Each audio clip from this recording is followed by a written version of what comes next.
3월 18일에 제20대 대통령직 인수위원회가 공식 출범했습니다. 그래서 한 것이 하나는 현판식이고 또 하나는 첫 번째 전체 회의입니다. 윤석열 당선자가 한 일이 바로 이것입니다. 그런데 이 제1회 전체 회의를 하는데 그 회의실에 보면은 이렇게 등 뒤 벽 쪽에 현수막을 하나 걸어 놓았습니다.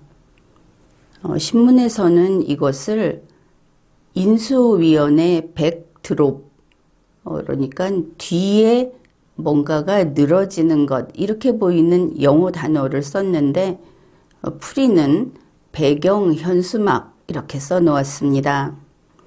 거기에 문구가 하나 있었습니다. 그 문구를 써 보겠습니다.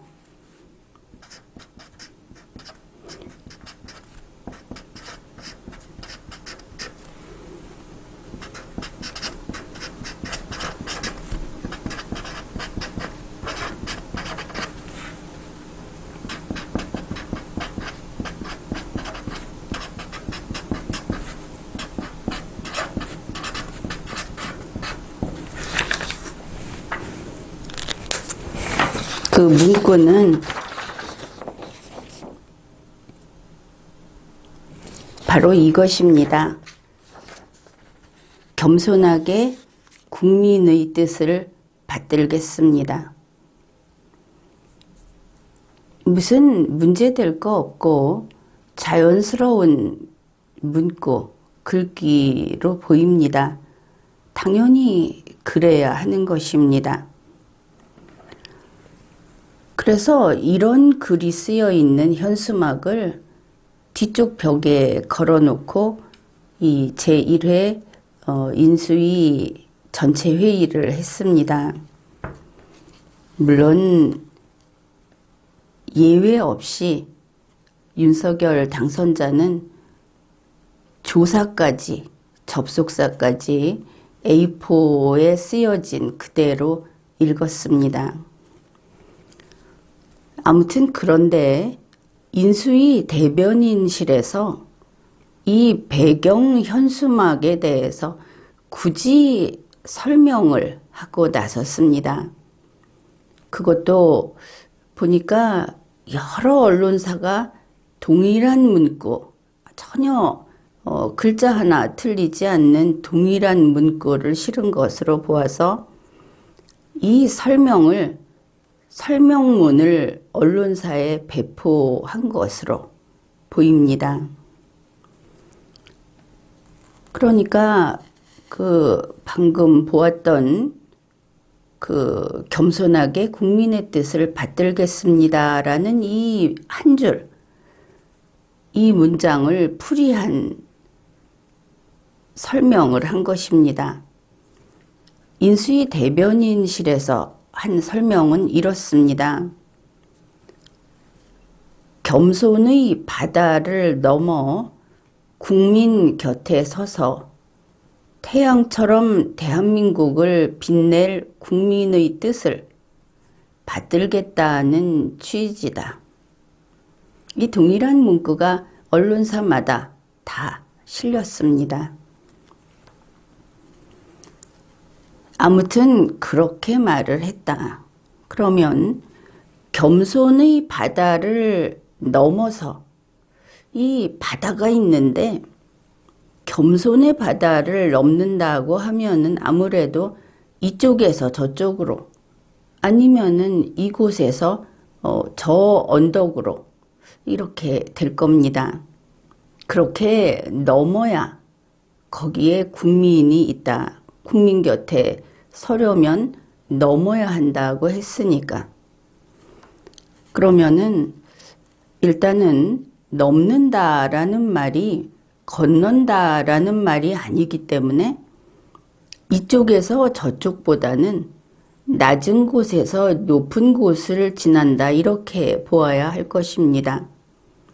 그렇다면 이 글의 주어는 결국은 윤석열 당선자 아니면은 윤석열 인수위, 그게 더 나아가서 윤석열 정부, 아마도 그들이 쓰는 표현으로는 이렇게 될 것입니다.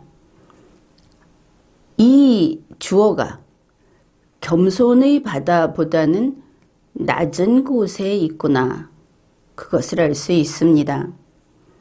그렇다면 고개를 넘어서 올라가서 거기에 국민이 있고 그곳에 가야 국민 곁에 설 수 있다고 했으니까 국민은 겸손의 바다보다 좀 높은 곳에 있구나, 이렇게 볼 수 있을 겁니다. 그러니 지금은 이 글의 주어 윤석열 당선자 측과 국민은 어떻든 서로 만나지 못하고 떨어져 있구나, 그렇게 생각할 수 있을 겁니다.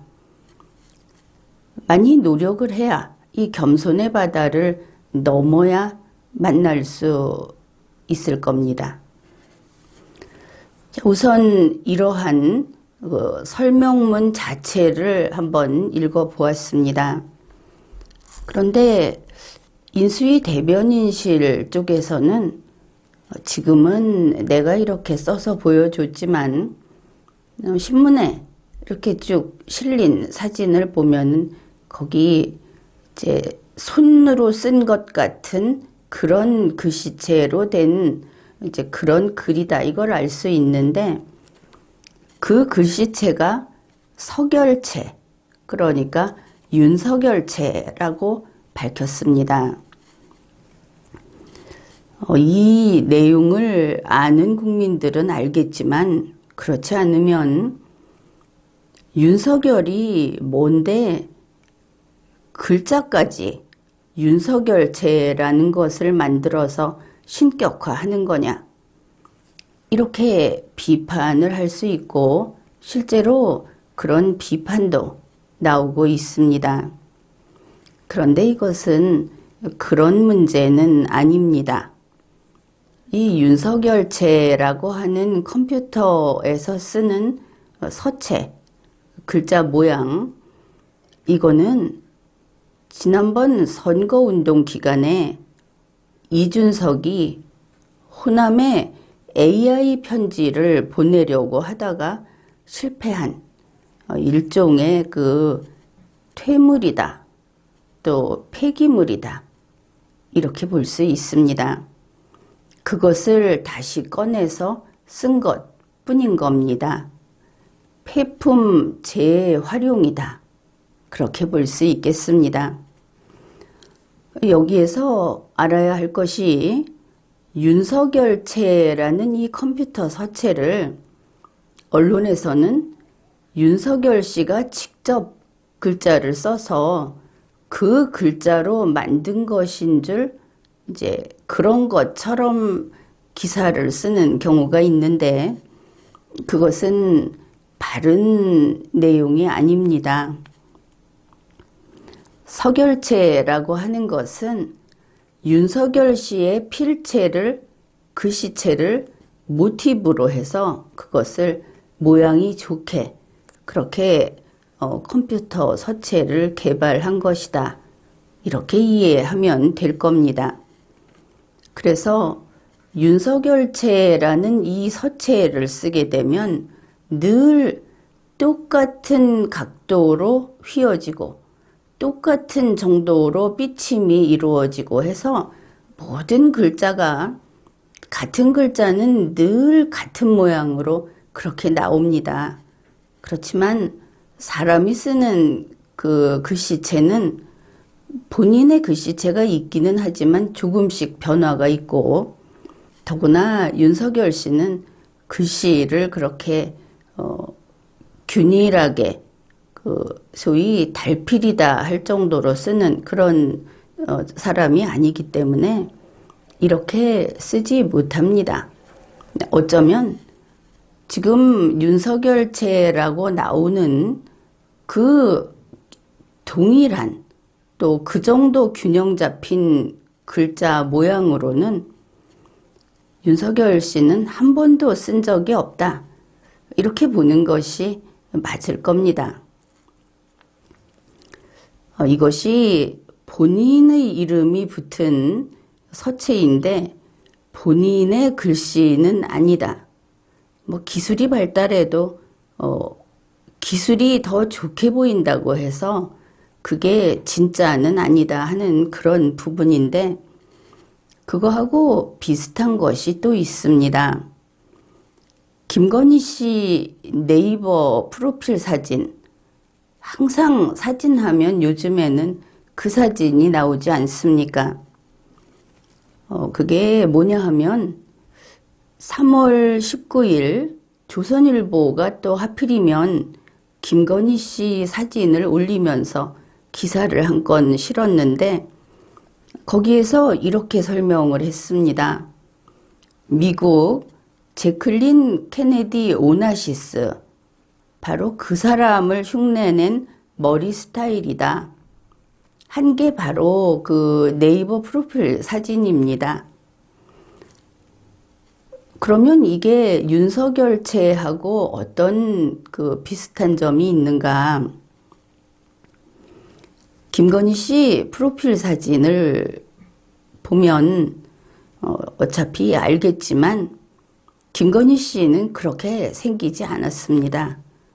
다만 그게 김건희 씨 사진을 가지고 그렇게 만든 것이다. 이렇게 이야기하면 되겠죠. 그런데 인수위 대변인실에서 배경 현수막을 취지까지 밝혀가면서 강조를 하니까 언론에서는 배경 현수막을 중심으로 그걸 또 중요한 것인가 보다 하고 보도를 했습니다. 배경 현수막을 제목으로 뽑고 또 현수막 사진을 별도로 올리고 이런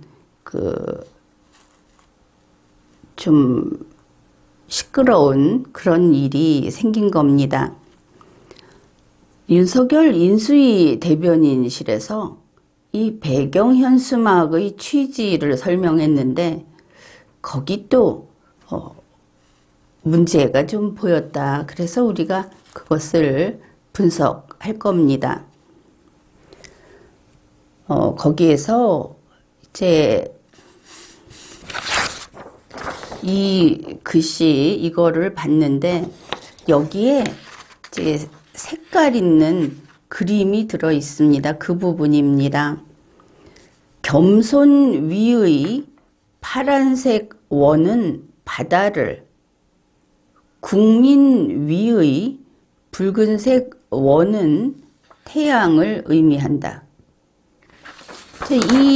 이 글씨를 놓고 여러분이 이 설명대로 한번 표시를 해 보십시오. 어디다 표시할지 이미 마음을 정했을 겁니다. 직접 한번 해 보겠습니다. 겸손 위에 원을 그리는데 파란색으로 그리라고 했습니다.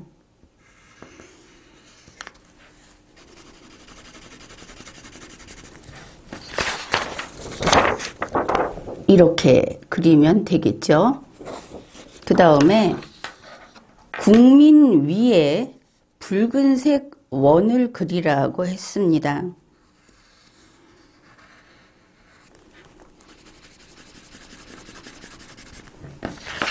자, 이번에는 이렇게. 그래서 겸손 위에 파란색 원, 국민 위에 빨간색 원, 이렇게 그려보았습니다. 여러분도 이렇게 잘 그렸습니까? 여기에 혹시 아주 창의적인 생각을 해서 겸손이라는 이 글자 위에 동그라미를, 국민이라는 글자 위에 동그라미를 그리는 사람이 혹시 있을까 생각을 해봤습니다. 그러면 또 다른 주문을 한번 해보겠습니다.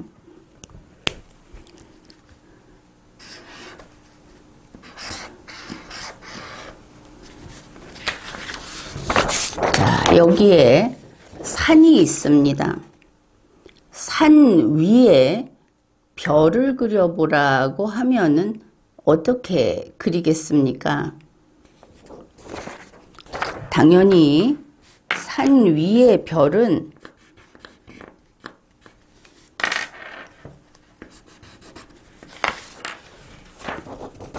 이렇게 위에다가 그리겠죠.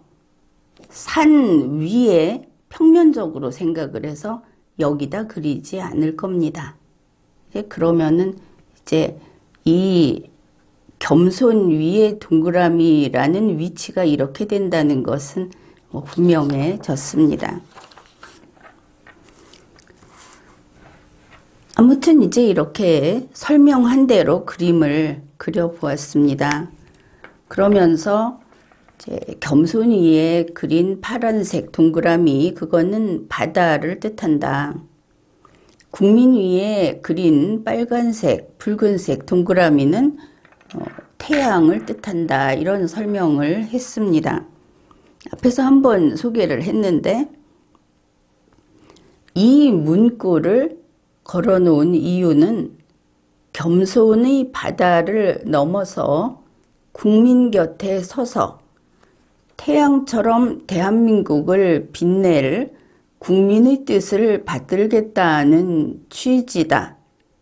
이게 인수위 대변인실의 설명입니다. 그러면 분명하죠. 겸손의 바다를 넘는다고 했으니까 바다는 겸손의 바다가 맞습니다. 그 다음에 우리가 해결해야 할 것이 이 태양 부분입니다.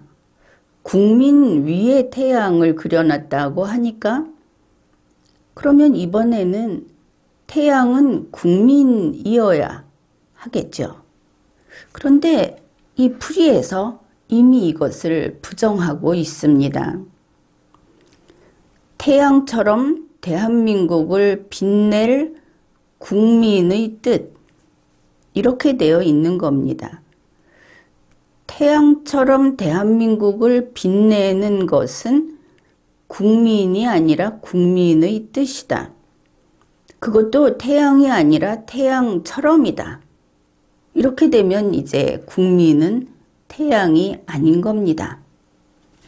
잘해봤자 국민의 뜻이 태양 비슷한 것일 수 있다. 이렇게 되겠죠. 자, 이렇게 되니까 파란색 동그라미를 그려놓고 겸손의 바다라고 했지만 빨간색 동그라미를 그려놓고 태양인 국민이라고는 하지 않았다. 이렇게 됩니다. 이것을 잘 기억을 해 두십시오. 앞에서 처음에 이 문장을 봤을 때는 윤석열 당선자가 국민을 올려다보면서 우러러보면서 흔히 말하듯이 국민의 눈높이까지 내가 열심히 올라가겠습니다. 그래서 국민 여러분의 눈높이에 내가 노력을 해서 맞추겠습니다. 이렇게 본 것입니다. 국민은 겸손의 바다보다 위쪽에 있다. 그래서 겸손의 바다가 저 밑에 있는 윤석열에게 왜 필요한가? 어차피 모자라고 스스로 노력해야 되는 사람이 위로 올라오는데 성실히 땀 흘려서 노력하는 게 아니고 나는 잘난 척하지 않고 겸손하겠다. 이렇게 말을 하는 것이어서 조금 빗나간 표현이 아닌가 이렇게 생각을 할 수 있습니다.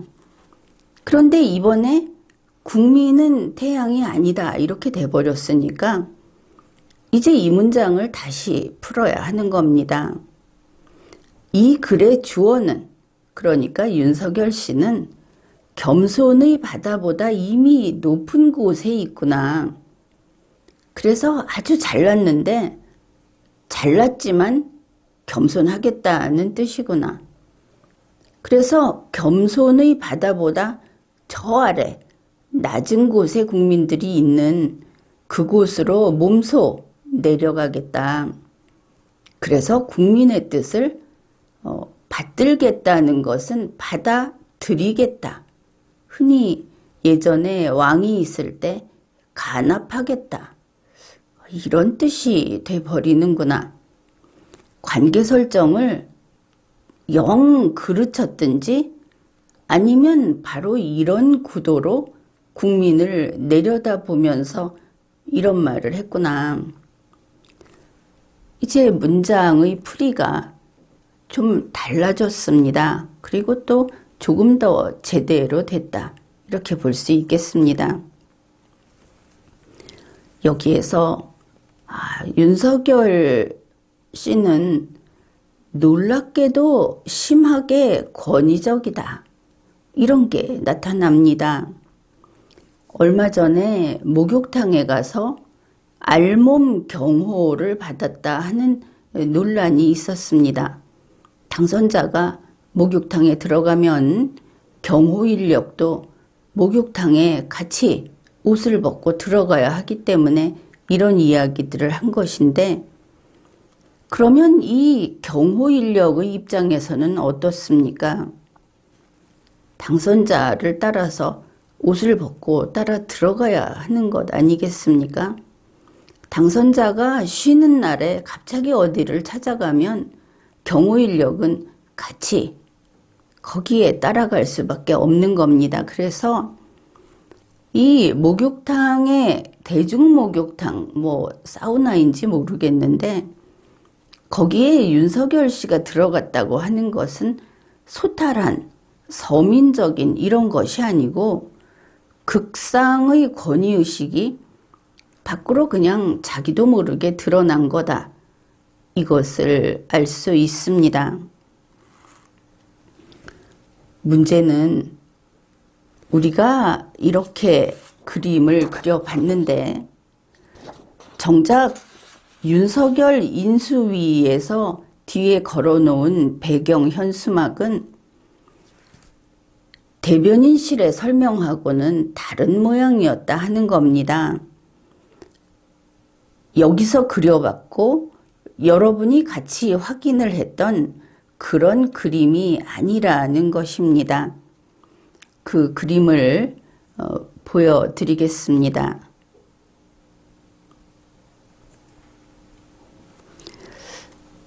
이렇게 보면은 그림이 전혀 같지 않다. 완전히 다르다 하는 것을 알 수 있습니다. 자, 이제 우리는 고민스러워집니다.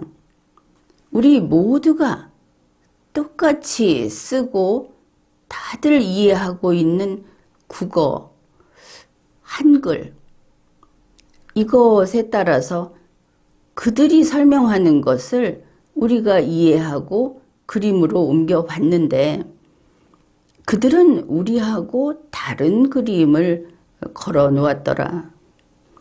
또 우리가 눈으로 보고 있는데 그들이 걸어 놓은 그림을 우리가 보는 거하고 다른 말로 설명을 하더라. 이런 아주 복잡한 상황에 처했습니다. 윤석열 인수위의 이 배경 현수막, 도대체 이게 무엇인가? 이것을 알아보아야 하겠습니다. 방금 보았듯이 대변인실에서는 겸손 위의 파란색 원은 바다를 의미한다고 했습니다. 그런데 그 그림에서 보면은 겸손 위가 아니고 겸손 부분에 파란색 원이 그려져 있습니다. 이것은 한글을 잘못 쓴 것인가 이렇게 볼 수도 있는데 우리가 알고 있는 사실을 확인해 보기로 합시다. 흔히 글자가 있고 거기에 배경에 어떤 색이 칠해져 있다 그러면 상태는 이렇습니다. 글자와 배경색이 겹쳐져 있다. 이렇게 될 겁니다. 그러면 그때 우리가 뭐라고 이야기를 합니까?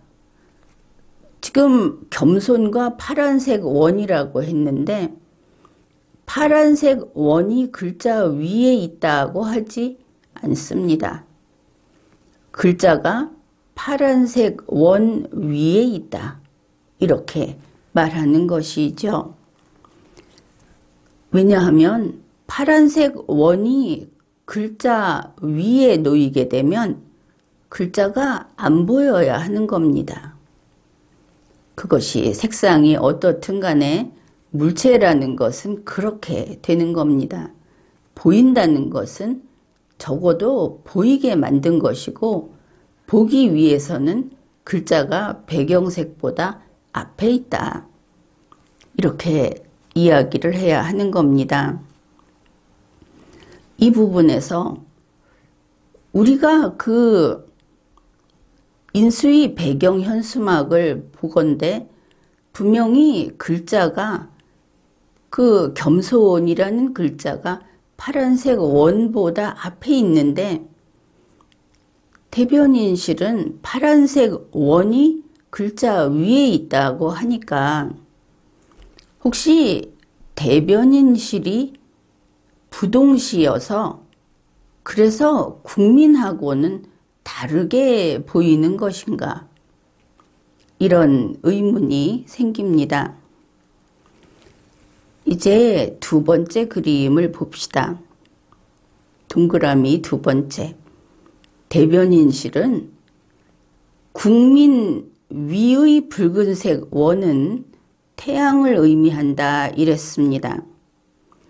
역시 이 붉은색 원은 국민이라는 글자 부분에 있는 것이고 그렇다 하더라도 배경색이 국민 위에 있지는 않습니다.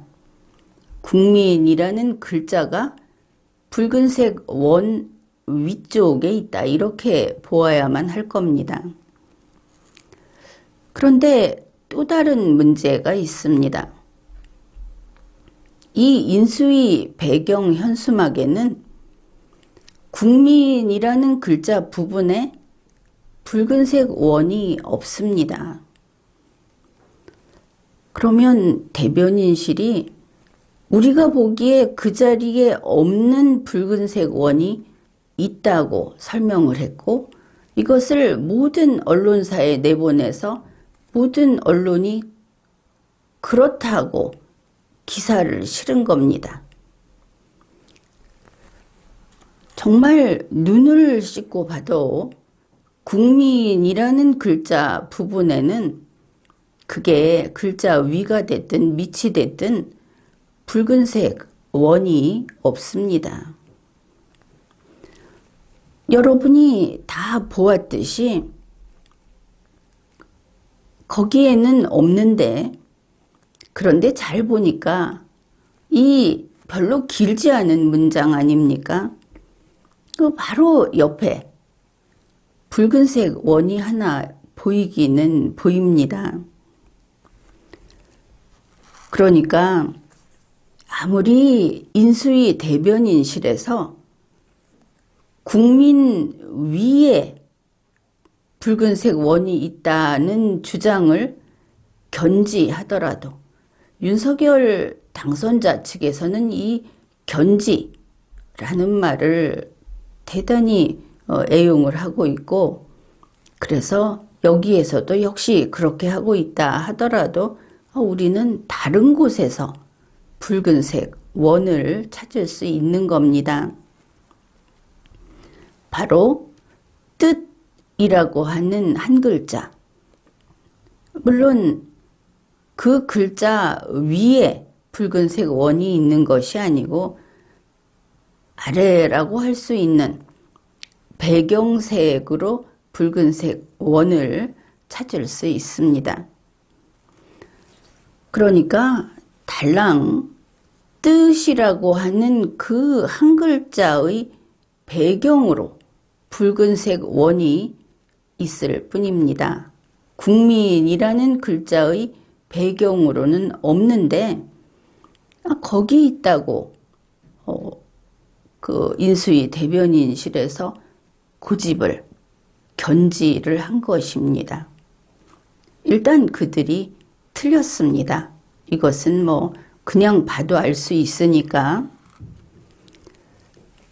그건 그런데 이 인수위 배경 현수막을 보게 되면 또 다른 색이 하나 더 나타납니다. 색의 면이라고 해야 할 텐데 국민의 뜻을 이라고 한 이 긴 부분 거기에 주황색이 칠해진 것을 볼 수 있습니다. 이게 무엇일까? 그런데 인수위 대변인실에서는 이 주황색 부분에 대해서는 설명조차 하지 않았습니다.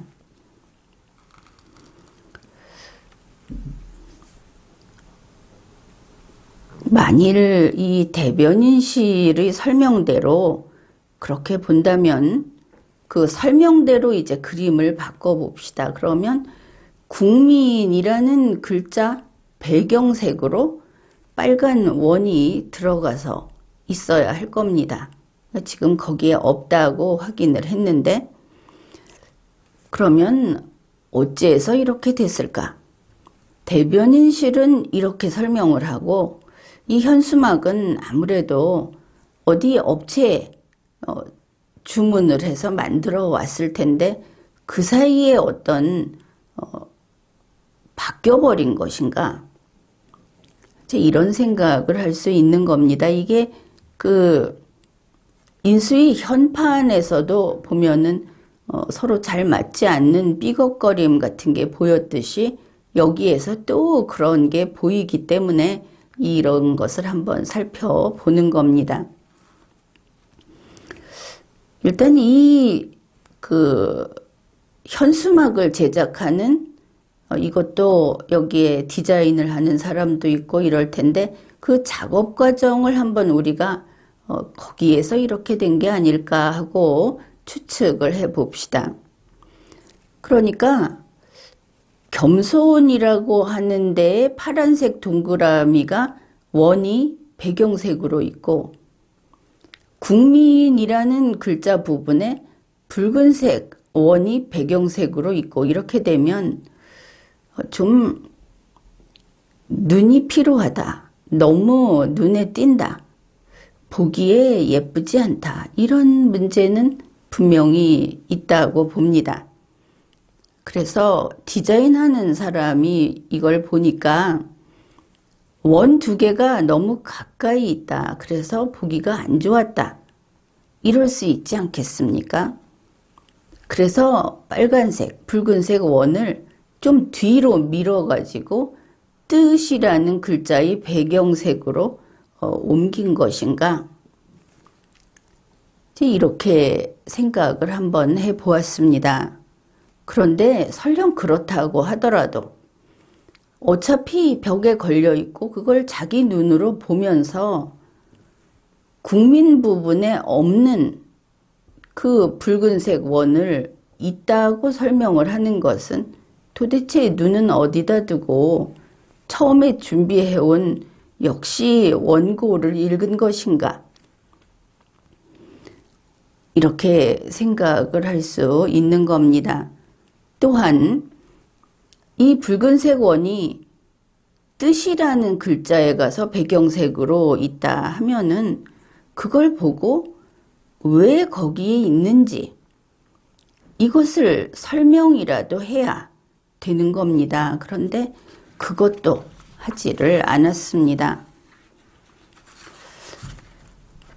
지금 보니까 이 현수막에는 바다 그리고 태양이 나옵니다. 여름도 아닌 겨울에 아직 쌀쌀한 날씨에 바다와 태양이 등장을 했다. 그러면 이 사람들이 무슨 생각으로 이런 것을 집어넣었을까 하는 두 번째 추측을 해봅시다. 우리가 앞에서 보았듯이 국민은 태양이 아니다. 이것을 우리가 알고 있습니다. 그런데 이 태양은 그러면 무엇인가? 국민은 태양이 아닌데 현수막에는 쓸데없이 태양이 그려져 있습니다. 태양 같은 이라고 한다면 그것을 태양이라고 설명해서는 안 되는 것입니다. 그러나 대변인실은 그것은 태양이라고 설명을 했습니다. 그래서 혹시 그 태양은 윤석열 아니면 윤석열 정부로 하려고 넣었던 것인가? 이게 그들의 속마음인가? 한번 이렇게 생각을 해보는 겁니다. 그게 또 그럴싸하지 않습니까? 윤석열 씨는 자기가 태양이라고 하고 싶었지 않겠습니까? 그런데 차마 말을 못했구나. 그랬다가는 혹시 맞아 죽을까봐.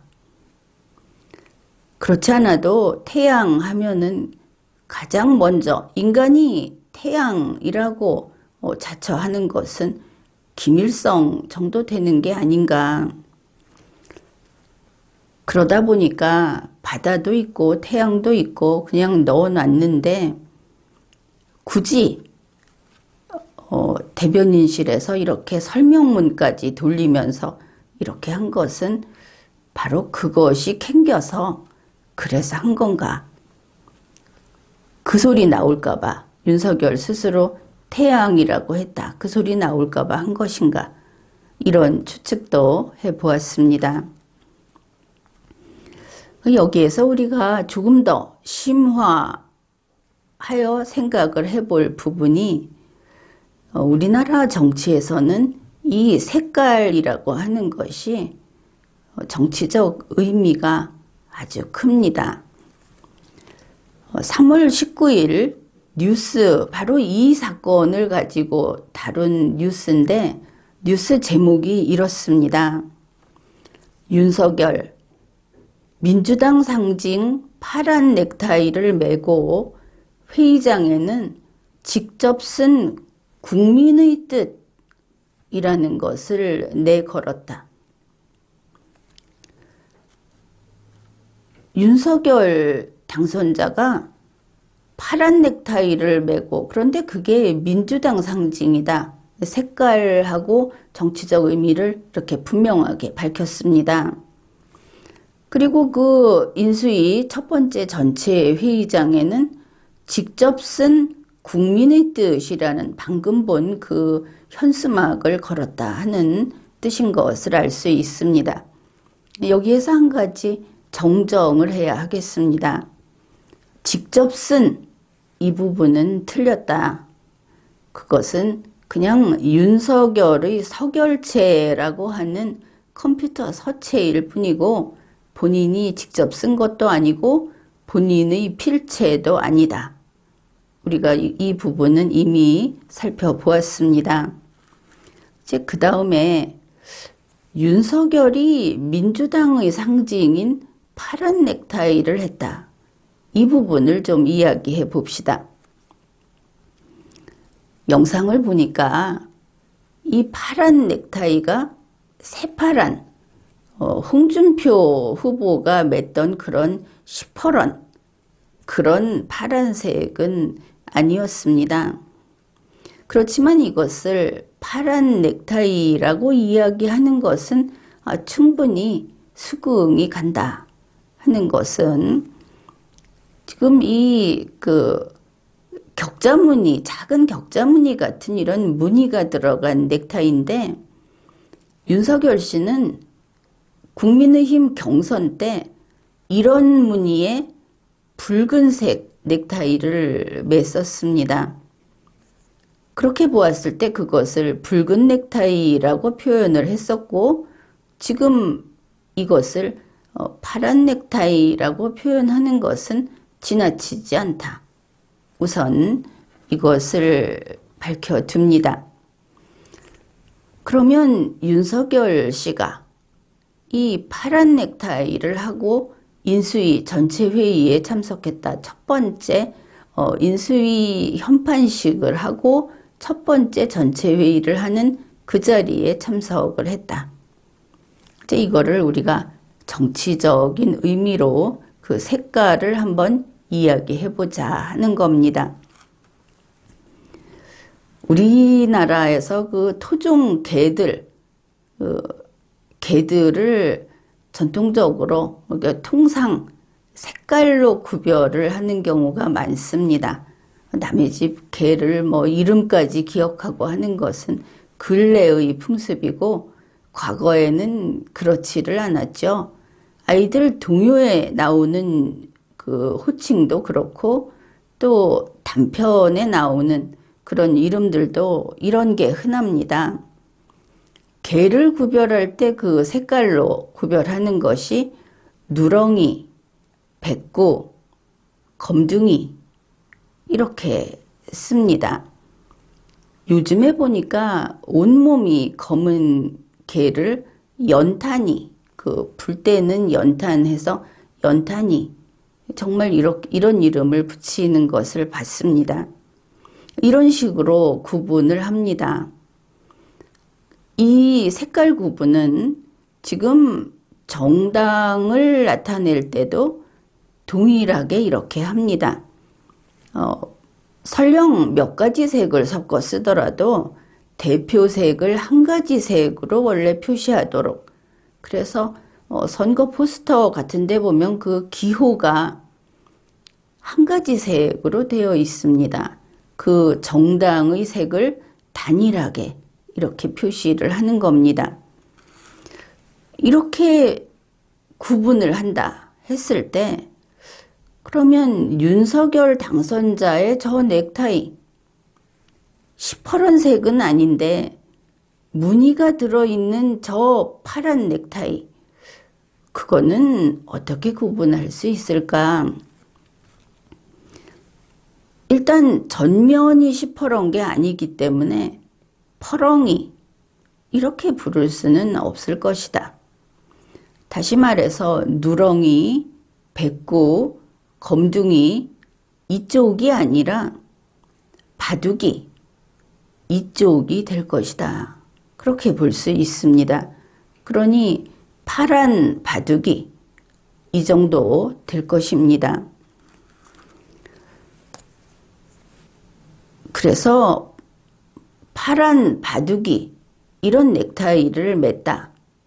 그거는 뉴스 제목이 있어서 이렇게 정리를 해봤는데 다음으로 이게 색깔이 정당색과 관련이 있다고 하니까 인수위 배경 현수막에 주황색 그 면으로 된 것이 있었다고 하지 않았습니까? 이것을 정당색과 관계 지을 수 있을 것인가? 그렇게 해볼 수 있을 것처럼 보입니다. 이렇게 보니까 그 배경 현수막에 지금 나타나 있는 색깔이 파란색 민주당, 빨간색 국민의힘, 주황색 국민의당, 이렇게 그 색깔을 연결 지을 수 있겠구나. 그러면 이게 하나의 현수막에 들어있으니까 3당 합당인가? 이런 생각도 듭니다. 그런데 이제 문제가 있는 것이죠. 이 현수막을 보면 각 색깔이 좀 흐릿합니다. 어떻든 이게 세 개의 정당 색깔이라고 한번 생각을 해보니까 대변인실에서 그 설명을 했던 설명의 핵심은 당연히 국민의 뜻, 그래서 뜻을 강조하고 국민의 뜻, 여기에 또 색깔을 칠하고 이랬던 것인가. 그러니까 지금 색이 좀 흐릿하다고 했는데 각 정당의 색깔에서 물을 좀 빼서 힘을 좀 약화시켜서 그래가지고 민주당, 국민의힘, 국민의당을 새로운 원팀으로 만든다는 뜻이구나. 왜? 국민의 뜻을 받들어서. 이렇게 풀이하는 것이 가능해 보입니다. 그러니까 세 개의 정당의 색보다 연한 색은 이게 세 개의 정당하고는 좀 다른 것이죠. 다르니까 다르다. 이렇게 옅은 색을 하나로 묶었다고 한다면은 이게 원팀이고, 아니 이러고 보면 이게 신당이구나.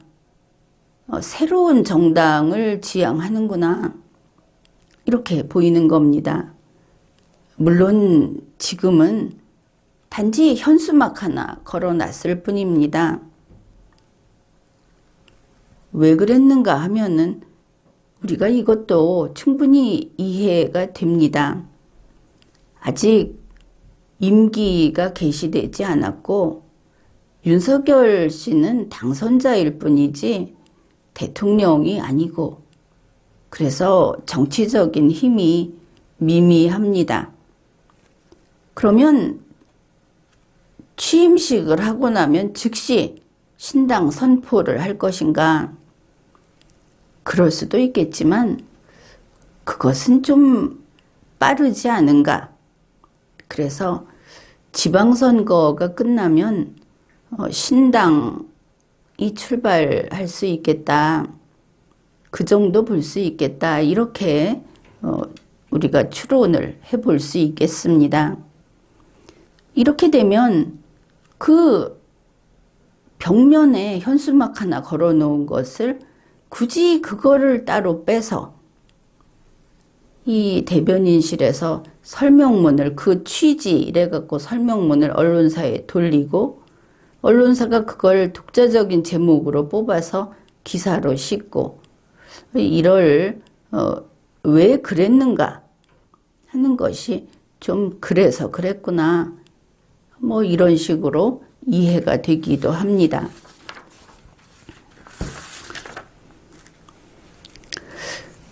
그런데 이제 그 인수위 전체 회의의 장면을 이렇게 우리가 이제 색안경을 끼고 저거 신당을 지향하고 있는 모양이다, 이러고 한번 들여다보자. 그러고 보니까 현수막이 딱 붙어 있습니다. 3당 합당, 그리고 신당. 이제 이런 식으로 읽어보았는데, 그 앞에 앉아있는 사람들을 보니까 정말 그 나름대로 그 각 정당을 나타내는 그런, 원래 그 정당 출신이었던 사람들, 이런 사람들이 그 나란히 앉아 있습니다. 보니까 민주당 사람, 국민의힘 사람, 국민의당 사람, 이렇게 줄줄이 있는 것입니다. 그 출신들이 다 모여 있더라. 이것을 가지고 언론에서는 저게 권력의 지형이다, 이렇게 말을 하는데, 우리가 그 사람들을 한 사람 한 사람 보게 되면 뻔히 민주당, 저 사람은 민주당 출신이고, 저 사람은 국민의힘 출신이고, 저 사람은 국민의당 출신이다, 이런 겁니다. 물론 지금은 다 국민의힘 쪽이고, 뭐 아니면은 잘해야 무소속 어느 정당에도 이름을 걸어놓고 있지 않은 이 정도겠지만, 그래도 그 사람에게는 그 색깔 딱지가 다 붙어 있다, 이런 것입니다. 그런데 민주당은 이제 다른 곳은 당장 현역이었다, 이렇게 말을 할 수 있는데, 민주당은 현역 민주당 출신이 안 보인다 하는 게 이제 문제가 되겠습니다. 그렇지만 이 현수막과 이런 여러 가지 통합이라든지 신당이라든지 이런 걸 생각해 보면 한 명이라도 민주당 출신이 있어야 하지 않겠는가, 그렇지 않습니까? 그러면 누가 민주당을 상징하는가? 그런데 그 자리에서 다른 사람들은 쉽게 그렇게 나서기 어렵습니다. 다만 이거 할 수 있는 사람이 한 명 있습니다. 그게 바로 윤석열인 겁니다. 윤석열이 파란 넥타이를 딱 메고 그 자리에 나온 겁니다. 하긴 이 역할은 윤석열만 할 수 있는 것이기도 합니다. 바로 이런 점을 그 앞에서 소개한 뉴스는 민주당 색깔인 파란 넥타이를 맨 윤석열이라고 제목으로 뽑은 것이 아닌가 그렇게도 보입니다. 그 앉아있는 그 첫 줄을 보게 되면 윤석열을 중심으로 박주선, 김병준, 김한길, 안철수, 권영세, 원희룡 이런 사람들이 앉아 있습니다. 앞으로 장차 이 집단의 권력 지형을 보여주는 것이다. 그렇게 볼 수 있겠습니다. 그런데 잘 보면 박주선, 김병준, 안철수, 권영세, 원희룡 이 사람들은 인수위가 끝나면 똑같이 그 법적 지위가 끝나는 사람들입니다. 그러니까 이제 최장 6월 9일까지 새로운 어떤 자리를 받지 못하면 그냥 그걸로 끝이다. 이런 것입니다. 그런데 거기에서 단 한 명, 물론 윤석열 씨 빼고 단 한 명이 김한길 씨입니다. 그러니까 남는 거는 윤석열, 김한길 이 두 사람이 장수할 그런 이제 사람들이다 이렇게 봐야 되겠는데 김한길 씨가 국민통합위원장입니다. 이거는 인수위가 끝난다고 해서 끝나는 것이 아니다 하는 것을 알 수 있습니다. 결국 김한길 씨가 윤석열의 가치와 이념 부분을 담당할 것이다. 이 자리만큼은 한시적인 것이 아니다. 나머지 사람들은 다 한시적인 것인데 그래서 김한길 씨는 앞으로 계속 더 큰 작업을 할 이제 그 국민통합위원회라는 것은 바로 그런 조직이다. 이것을 알 수 있습니다. 그 지난번에 김한길 씨는 새시대 준비위원장이었습니다. 그때 김한길은 당을 만드는 사람이다. 김한길이 새시대 준비위원회를 만들었는데 그 조직이 어마어마하게 크고 그 인적 구성도 보통이 아니더라. 그런데 거기는 국민의힘 소속은 없더라. 다른 데 있는 사람들. 아마 여기에 현역도 있었는지 모르겠습니다. 그래서 여기에서 반드시 신당을 만든다. 그것도 보수가 아닌 자기들 말로 진보 신당을 만든다. 이런 이야기가 나왔었습니다. 그래서 반발도 있었고 분란도 있었는데 그래 이 위원회가 그 얼굴만 바꿔가지고 다른 위원회로 최근까지 존속을 했었습니다. 그건 그런데 그 위원장이었던 김한길 씨가 지금 윤석열 옆에 와 있는 겁니다. 그리고 인수위원회가 해체가 돼도 그 다음에도 계속 일을 할 그런 그 조직의 장으로서 와 있다. 이것은 아주 중대한 사안입니다.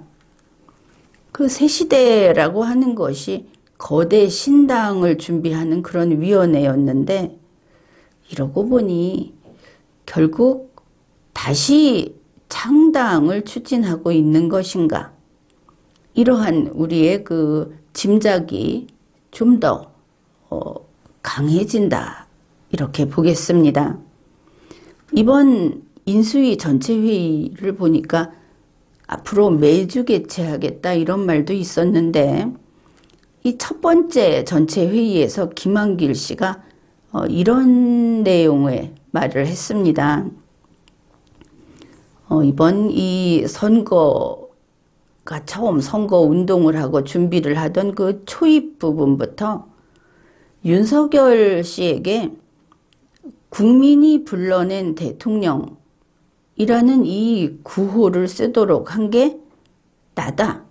김한길 씨가 이렇게 말을 했습니다. 그래 놓고 오늘 보니까 이번에는 이 국민의 뜻이라고 저기 걸어놓은 그게 뭐 잘 됐다.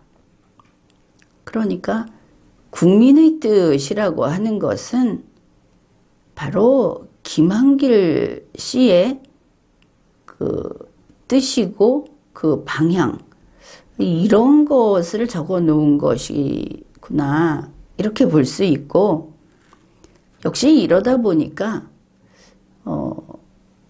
신당 창당이라고 하는 것을 우리가 곧 보게 될지 모르겠다 이런 예측을 해봅니다. 지금까지 리걸마인드 연구소였습니다.